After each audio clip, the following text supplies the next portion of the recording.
Hey everybody, this is Alan Fine. I'm here with someone we've been interviewing for a long time, on Zoom and off Zoom. This is Donovan White, the Director of Tourism for the Jamaica Tourist Board. We are here at the annual conference for Caribbean Hotel and Tourism Association. It's the 42nd, okay? And we're going to talk to you about Jamaica, the host of this conference, and what's new here on Insider Travel Report. Let's start off with your minister's forecast. I love that it was the 5 of 5. Tell us what that means, because we're going to then tell them facts that show that you are on the right trajectory. Yeah, the 5 strategy has always been 5 million visitors, spending $5 billion US in 5 years. That was our strategic outcome plan for 5 years. Back in 2017. Those plans would have crystallized, obviously, in 2022, save and except we had the intervention of COVID and 2 years, basically, of almost losing total ground. Well, 1 year of losing total ground and 1 year of resetting your feet, another year of starting your growth, and now we're back to where we were in 2019. So you're going to make the 5 year, but imagine you would have made it in 3. Well, we'd have made it in 5, all intent speaking. What we're now looking to do is, since we have started a recovery in 2022, we will now hit our 5 million visitors and 5 billion earnings in 4 years. So between 22 and 26, or end of 25. So that's what he was talking about.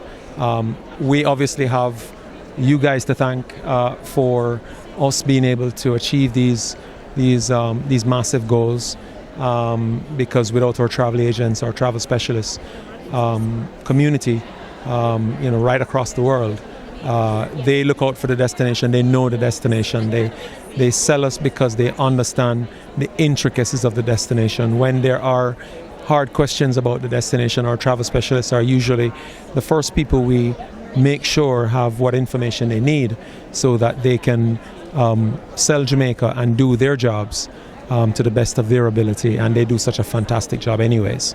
We had a slide up at your presentation that was showing some of the numbers for 23 to 24. I'm not quizzing you. If there's any, though, that speak to you and you want to mention them, let's talk about that. Well, I mean, the 23 numbers were spectacular. 2023 was our greatest year yet in terms of arrivals. We did excuse me, we did 4.1 million visitors, earning 4.2 billion in earnings in a year when we should have been still recovering. So really we surpassed every expectation we had. Our revenues grew by 18%, stopovers grew by 8%. Cruise was still not on par in terms of growth, because cruise has been really the slowest part of the arrival measure, not just for Jamaica but across the region, and it's picking up, and it's probably going to get back to where we were in 2019 by the end of this year. So we're being very aggressive, but we're also being very understanding and appreciative of the effort that our partners have helped us in and worked with us on in terms of ensuring that Jamaica, the message from Jamaica is that we were open for business within 3 months of the pandemic, of 3 months of the shutdown caused by the pandemic. We've never closed since. We've maintained very strong protocols coming out of the pandemic, and we went into growth mode faster than everybody else, simply because our airline partners began to fly to Jamaica faster than probably any other destination. Those are things that we are extremely proud of. We're proud of them because we're proud of the relationship we've managed to build over the years with all our partners, that they believe in us, they understand what we're about, and they know they can trust us in terms of doing what we say we're going to do. You mentioned that you're going to be developing Latin America, India, Middle East, and also your own islands, the Caribbean islands. But let's just focus on the U.S. What part of tourism is the U.S. now? Well, the U.S. is still our largest source market. It's 74% in 2023. We still feel that there are massive areas of growth available to us in the US in terms of the outbound marketplace. So our team is first of all focused on maintaining our market share. That's the first thing in terms of presence. But we're also focused on ensuring that we're growing from new niche markets in the US. The Indian population is an area of focus. The Hispanic population is an area of focus. The Chinese population is an area of focus. So there are some specific areas of focus that we believe we still are to achieve excellence in, and that will come over time. That will also now add to our focus on the main markets in India and the main markets in Latin America, and of course Eastern Europe. So we're maintaining our strategy from the perspective that from a destination side, we want to maintain our focus on the workers of the industry, as Minister rightly says, because we believe that is the fastest way of ensuring that you constantly deliver the best service quality. Service quality means better experience for the visitors. Better experience means repeat business for the destination, but also for our partners like our travel agents. So we understand the cascade. In equal to that, obviously, we want to make funding available for some of our small and medium-sized businesses in the destination to ensure that they can continue to improve their products. And thirdly, to make sure that we open marketing and market opportunities for our or product owners in the destination to make sure that they can access new markets, but also stay connected to existing markets. And there's been an explosion of investment, especially hotels, and then as a protection against over tourism, you've invested yourself in the infrastructure. So let's talk about the hotels and then that infrastructure expansion. Well, the hotels, it's well documented that our ambition is to open 15,000 more rooms in our room stock over the next 5 to 7 years. That ambition has been well stated, well documented for some time now. This year, out of that, we will open 1,800 rooms between Princess and Rio. Rio is already open. Princess will be open in about another month and a half in July.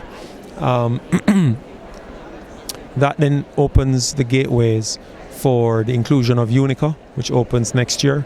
It's being built not too far away from where we're sitting right now. And then there are a number of other projects that are either getting in ready mode or has just been approved for construction to start and is about to start. In fact, there's an announcement of 2 that you can't even make yet. Correct. So we're continuing to the progress towards achieving our goal of adding 15,000 more rooms to the destination. As far as infrastructure is concerned, so we can get from place to place. Our focus is to ensure that we continue to open driveways around the country and connecting point A to point B, particularly within the tourism space, to make sure that our visitors, when they're here, they can move safely, securely, and without any interruptions or with little interruptions from airport to hotel, but also from hotel to attraction and from attraction to other cities within the country. So that's been that process is well in train and is moving apace. In addition to that, we continue to do further expansions to the airports. Montego Bay is in the final phase of its retrofitting and redevelopment, which will make it, not only the most trafficked airport in the Eastern Caribbean today, it will only become bigger and therefore being able to attract and manage more passengers or throughput on a daily basis. Kingston has just started its renovations. That will take some time to be completed. And of course, St. Ochoreas at Boscobel. American Airlines, which flies into that airport now 3 times a week, just announced that it will increase its service to that airport in St. Anne, in Ochoreas, to daily next winter. So there is a lot of infrastructure focus around investment, around how we make the visitor experience better every time we do something else to improve the destination. And you're also doing that through the human capital development. You're giving support to the actual tourist workers, and you should be very proud of it. Tell our travel advisors what you guys are doing. And it's like 2 years now. It's really in the works. The workers of the industry is obviously extremely extremely important to what we do. Our tourism product is nothing without the workers of the industry. And part of our focus, the ministry's focus, is to ensure that we have a world-class workforce, by continuing the process of training and retraining and exposure to new certification for these workers across the industry, so that they're always at the leading edge of not just technology, but also of what's new and different in our industry. And also exposed to the rudiments of technology and what that means for the Internet of Things in relation to how customers want to be engaged and served. But we're also focused on ensuring that we create new opportunities for them as well in the housing space. Our workers from across the country travel in many instances long distances from home to work and back home. And so part of what you heard Minister speak about today is the fact that the government has said to our investment community, if you're interested in investing in Jamaica's hotel product or tourism product, you also have to be interested in the welfare of the workers, which means part of their welfare is making sure that they have affordable and livable home experiences.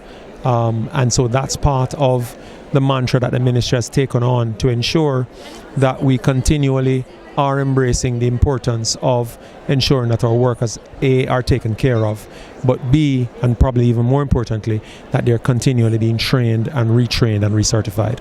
You're also financially helping them in improved Social Security and a pension plan. That's commendable.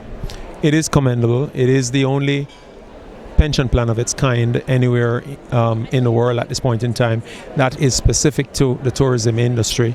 It is something that our policy decision by the government of Jamaica through the Ministry of Tourism to ensure that this happened. It happened during COVID. It now has over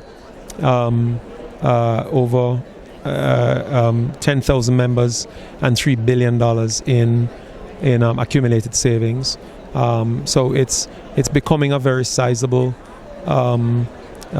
proposition in terms of addressing the social net of the workers of the industry. But it's not, as again I make the point, when we speak of the industry, we're not just talking about hotels.